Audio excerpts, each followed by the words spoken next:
Marilah kita berdoa. Damai sejahtera Allah melampaui dari segala akal dan pikiran, itulah menyertai hati dan pikiranmu dalam Yesus Kristus. Amin. Saudara-saudara yang dikasihi Tuhan Yesus Kristus, salam sehat untuk kita semua pada hari ini. Syukur kepada Tuhan yang memberi kita kehidupan, memberi kita kesehatan hingga saat ini. Sebelum kita memulai aktivitas kita pada hari ini, Senin 11 Oktober 2021, marilah kita menerima firman Tuhan pada pagi ini sebagaimana yang tertulis dalam Injil Matius pasal 15 ayat 18. Demikian dikatakan, tetapi apa yang keluar dari mulut berasal dari hati, dan itulah yang menajiskan orang. Saudara-saudara yang dikasihi Yesus Kristus, sebagian orang beragama berpendapat yang membuat najis seseorang, yang membuat najis banyak orang, ialah karena faktor makanan, faktor minuman, tidak cuci tangan sebelum dia makan.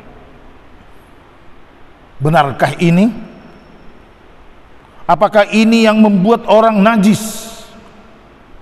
Dan hal ini menjadi satu polemik di dalam keberagamaan. Saudaraku yang kekasih, hal inilah yang dijawab oleh Yesus pada pagi ini. Karena memang ketika hal ini muncul adalah disebabkan pertemuan antara orang Farisi dengan Tuhan Yesus.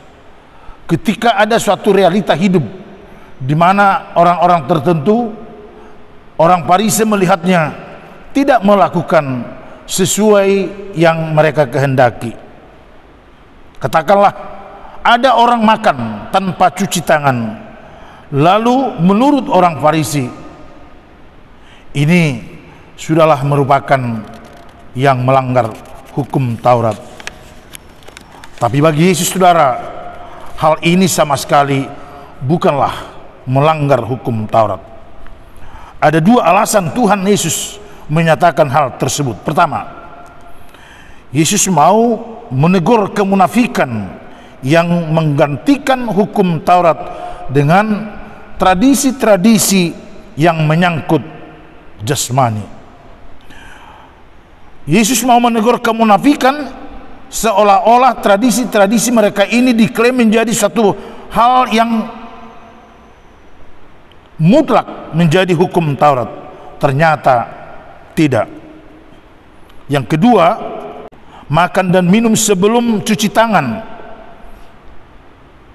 menurut mereka ini sudah merupakan melanggar hukum Taurat. Karena apa? Karena hukum Taurat itu menurut Yesus bukanlah peraturan-peraturan jasmani, tetapi intinya ialah bahwa hukum Taurat itu terletak pada apa yang telah dicanangkan, apa yang telah dimunculkan dari hati. Artinya apa? Yesus mau mengecam bahwa hukum Taurat itu bukanlah merupakan peraturan-peraturan jasmani.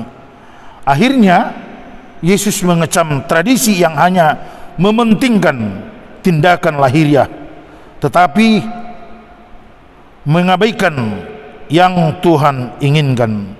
Itulah sebabnya Yesus katakan, yang keluar dari mulut, yang berasal dari hati, itulah yang menajiskan orang.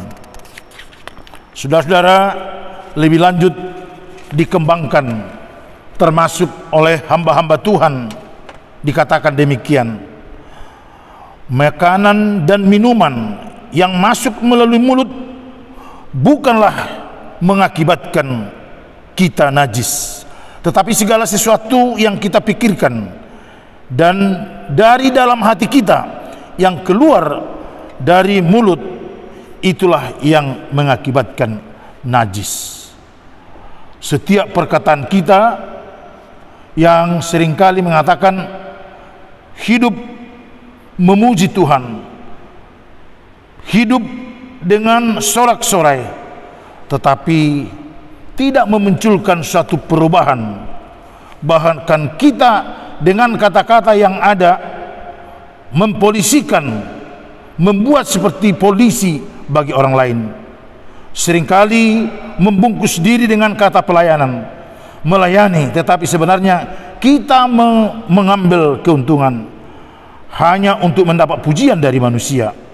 Sikap dan tindakan kita sering mencemooh orang lain, tapi percayalah bahwa kalau kita bisa berpura-pura di hadapan manusia, tetapi di hadapan Tuhan tidak bisa.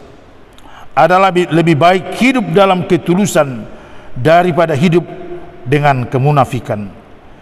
Dalam Markus 7 ayat 18 sampai dengan 19 dikatakan, tidak tahukah kamu segala sesuatu dari luar yang masuk ke dalam seseorang tidak dapat menajiskannya, tetapi ke dalam perutnya lalu dibuang ke jamban. Apa yang keluar dari seseorang itulah yang menajiskannya, sebab dari dalam, dari hati orang timbul segala pemikiran jahat, percabulan, pencurian, pembunuhan, perzinahan, keserakahan, kejahatan, kelicikan, hawa nafsu, iri hati, hujat, kesombongan, kebebalan. Inilah yang boleh keluar, yang sudah diproses lewat hati dan pikiran, lalu keluar melalui mulut atau indera kita. Saudara-saudara yang kekasih, kembali supaya kita mencamkan apakah yang membuat orang najis, ialah ketika apa yang dipikirkan, apa yang sudah diproses dalam hati ternyata memunculkan kemunafikan, itulah yang membuat orang najis. Tuhan memberkati kita. Amin. Kita berdoa. Bapa kami di sorga, dalam Yesus Kristus, Engkau yang selalu menyayangi hidup kami dalam berbagai kesibukan kami. Tuhan benar-benar menginginkan kami agar hidup dengan kebaikan sesuai dengan kehendak-Mu. Tuhan tidak menginginkan kami hidup dengan kemunafikan.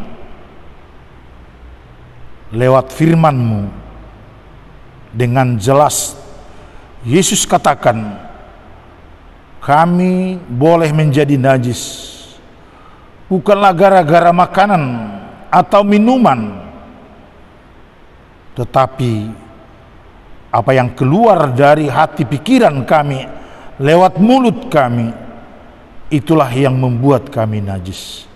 Ya Tuhan, kuasailah hati dan pikiran kami, sehingga apa yang telah kami nikmati dengan pengajaran Tuhan Yesus tidak mengakibatkan kenajisan atau kemunafikan di dalam hidup kami. Berkati kami Tuhan, berkati jemaat-Mu yang memulai pekerjaannya di tengah-tengah kehidupannya hari ini. Mohon perlindungan-Mu Tuhan dikala kami melakukan pekerjaan kami satu hari ini. Jauhkan kami dari mara bahaya. Dalam Yesus Kristus. Anugerah Tuhan kita Yesus Kristus, kasih setia Allah Bapa, dan persekutuan Roh Kudus menyertai kita sekalian. Amin.